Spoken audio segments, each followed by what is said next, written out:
Ils portent tous les deux le numéro 22 et viennent d'inscrire 3 buts lors des 4 derniers matchs de championnat. Abdelila Abiza et Sekou Keita font le bonheur de leurs clubs respectifs, notamment la recrue guinéenne, débarquée en Mayenne lors du dernier mercato. On attendait un buteur, on est servi?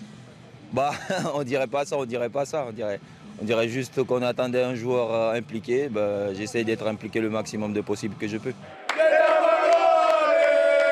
Des supporters lavallois aux anges, 4e minute, la barre transversale repousse le coup franc de Scaramozzino.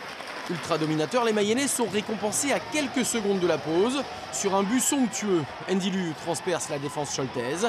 Sa talonnade pour Robic est parfaite. L'ancien ouvre logiquement le score. La seconde période est beaucoup plus terne jusqu'au dernier quart d'heure de la rencontre.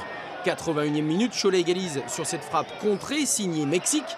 Les Lavallois sont sonnés, puis presque KO quand Lubin, tout juste entré en jeu, signe le 2-1. On entre alors dans le temps additionnel.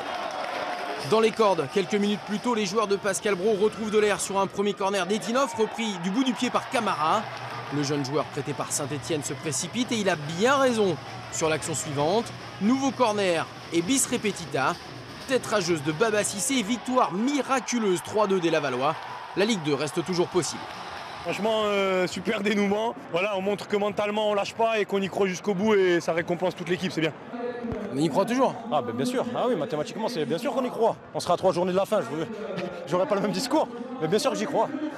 À condition de confirmer enfin à l'extérieur dès vendredi prochain contre l'Entente Sannois Saint-Gratien.